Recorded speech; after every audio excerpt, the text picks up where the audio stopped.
Hi friends, I am Subrata Majumdar. You are watching Subrata Autotech YouTube channel.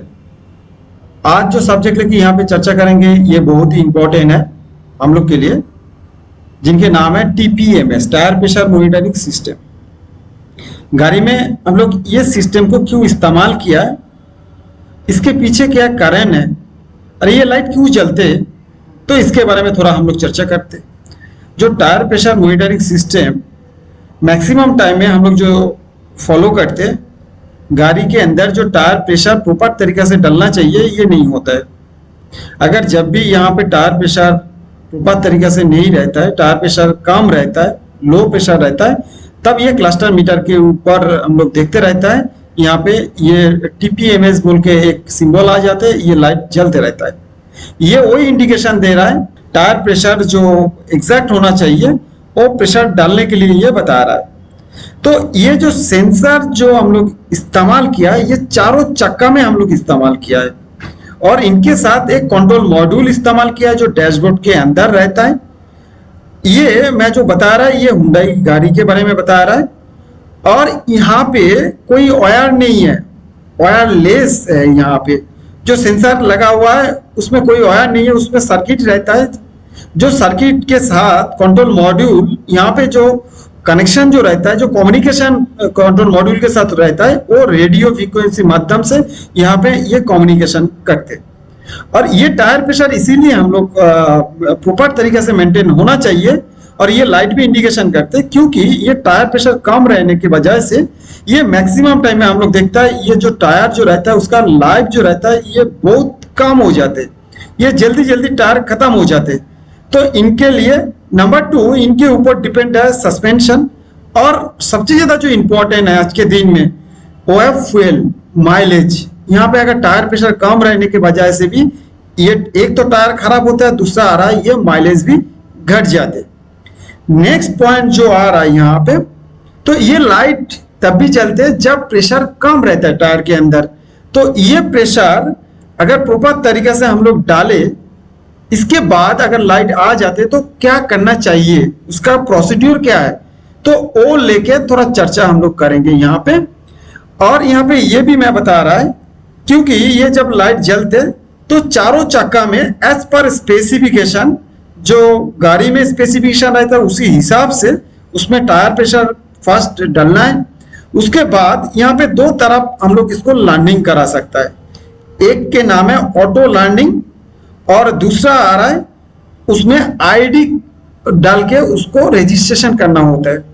तो auto landing कैसे करना, कब कब हम लोग ऑटो लैंडिंग कर सकता है, जब भी एयर प्रेशर कम रहता है टायर के अंदर, तब हम लोग एयर प्रेशर डालने के बाद भी हम लोग कभी कभी देखते रहते हैं जो वो लाइट नहीं जाते। तो क्या करना है, वो गाड़ी को प्लेन सर्विस में रख के इग्निशन ऑन करके 15 मिनट तक इग्निशन ऑन करके रखना है।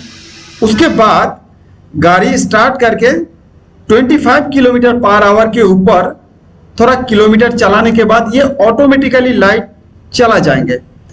इसको हम लोग बताते हैं ये ऑटो लैंडिंग। अगर ये चलाने के बाद भी अगर नहीं जा रहा है तो मतलब ये इधर सेंसर में कुछ प्रॉब्लम है, नहीं तो ये कोई चक्का जिसमें जो सेंसर है वो खराब है।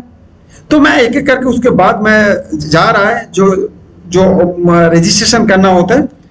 इसके बाद मैं और एक चीज यहाँ पे बताऊंगा, जब भी गाड़ी एक्सीडेंट होता है, एक्सीडेंट होने के साथ साथ ये चक्का बास्ट हो जाते हैं। कभी हम लोग वो टायर चेंज कराते, तो ये चक्का जब हम लोग चेंज कराते, टायर जब चेंज करते, तो यहाँ पे ध्यान डालना है, वहां जो सेंसर लगा हुआ है ये प्रॉपर तरीका से उसको खोलना भी है, रिमूव करना और रिफिटिंग भी करना है। अगर वो सेंसर डैमेज हो जाते तो उसको रिप्लेस कराना है, वो कभी भी रिपेयर नहीं हो सकता, क्योंकि उसमें इंटीग्रेटेड सर्किट रहता है। उसमें आईडी क्रिएट करके हम लोग रखते हैं, जो आईडी रिसीवर यूनिट के साथ वो ऑलवेज रेडियो फ्रीक्वेंसी माध्यम से कम्युनिकेशन चलते रहता है। तो उसमें अगर गलत कुछ हो जाते, गलत इंफॉर्मेशन आ जाते, तो ऑटोमेटिकली ये लाइट जल जाएंगे। तो जब भी एक्सीडेंट हो जाते हैं, तो अगर वो सेंसर खराब रहता है तो उसको चेंज करना है। मैं यहाँ पे जरूर बताऊंगा, अगर वो सेंसर अगर डैमेज हुआ है तो बाहर से कहीं भी तरीका से बाहर का कोई भी सेंसर नहीं लगाना, जेन्युइन पार्ट्स, कोई भी कंपनी उनका जेन्युइन पार्ट्स लगाना। चाहे मैं अगर हुंडई की बात करें तो हुंडई जेन्युइन पार्ट्स लगाना। अगर बाहर के कोई सेंसर लगाते हैं उसके बाद आप लोग बताएंगे ये लाइट क्यों नहीं जा रहा है, हम लोग उसको रजिस्ट्रेशन जब करते हैं तो ये रजिस्ट्रेशन नहीं होंगे क्योंकि उनके साथ फ्रीक्वेंसी मैच नहीं होगा, तो ये लाइट ऑलवेज जलते रहता है।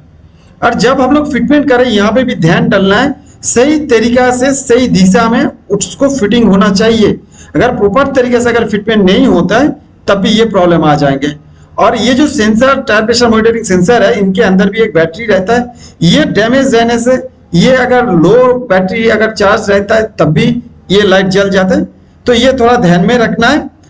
और इनके साथ साथ मैं और भी बताऊंगा, इसके बाद जब भी मैं कोई गाड़ी में अगर चक्का में अगर जब भी सेंसर अगर लगाते हैं, नया सेंसर अगर फिटमेंट करते हैं, फिटमेंट करने के साथ साथ उसके ऊपर एक आईडी रहता है, जो आईडी से कोई भी कंपनी उनका जो स्पेशल सर्विस टूल्स होता है, जो स्कैनर रहता है, वो स्कैनर देके उसमें जाके वहां पे जो आईडी की रहता है, आईडी नंबर जो रहता है, आईडी देके उसको क्या करना है, उसका लैंडिंग करना है, उसका रजिस्ट्रेशन करना है। रजिस्ट्रेशन करने के बाद तब भी वो लाइट हटेंगे, नहीं तो वो लाइट कभी भी नहीं हट जाएंगे। तो इसी तरीका से ये जो क्लस्टर मीटर जो रहता है इसके अंदर ये लाइट जलते रहता है। तो ध्यान में रखना है, कई भी तरीका से एक्स्ट्रा फिटिंग नहीं करना है, बाहर के जो सेंसर है वो नहीं लगाना है, अगर लगाएंगे तो ये लाइट कभी भी नहीं हटते। नेक्स्ट पॉइंट जो आ रहा है, यहाँ पे मैंने पहले ही बताया जो रेडियो फ्रीक्वेंसी हम लोग इस्तेमाल किया है, यहाँ पे कोई वायर नहीं है, वायरलेस है, क्योंकि ये इंटीग्रेटेड सर्किट रेडियो फ्रीक्वेंसी माध्यम से जो रिसीवर कंट्रोल मॉड्यूल इस्तेमाल किया है जो डैशबोर्ड के अंदर है। और जो सेंसर रहता है इनके अंदर एक फ्रीक्वेंसी रहता है जो रिसीवर एंटेना ऑलवेज उसको रिसीव करते रहता है। तो यहाँ पे अगर प्रॉपर तरीका से अगर हम लोग उसको इस्तेमाल नहीं करते तब जाके यहाँ पे ये प्रॉब्लम आ जाएंगे। जैसे अगर अपने कोई एक्स्ट्रा फिटिंग अगर लगाया गाड़ी में, अगर अपने एसेसरीज फिटमेंट किया है तो उसमें जो फ्रीक्वेंसी बनते हैं वो फ्रीक्वेंसी जाके भी कभी कभी इसके ऊपर जाके डिस्टर्ब कर सकता है, इसके लिए वो क्लस्टर मीटर में कभी कभी लाइट जल जाते हैं, ये भी एक रीजन है। दूसरा आ रहा है, कहीं भी अगर हाई टेंशन जहाँ पे इलेक्ट्रोमैग्नेटिक फील्ड बना रहता है, कोई ऐसा स्पेस रहता है जहाँ पे इलेक्ट्रोमैग्नेटिक फील्ड बना रहता है, तो उसी एरिया में अगर हम लोग जाते तो कभी कभी हम लोग देखते रहते हैं पर्टिकुलर वही एरिया में जब जाते हैं तो ये क्लस्टर मीटर के ऊपर ये टीपीएमएस जो लाइट रहता है ये टीपीएमएस लाइट जल जाते। तो ये ध्यान में रखना है, ये पर्टिकुलर एक ही एरिया में, क्योंकि जहां इलेक्ट्रोमैग्नेटिक फील्ड बना रहता है तो उसके ऊपर जाके डिस्टर्ब करते तब भी जाके ये लाइट जल जाते।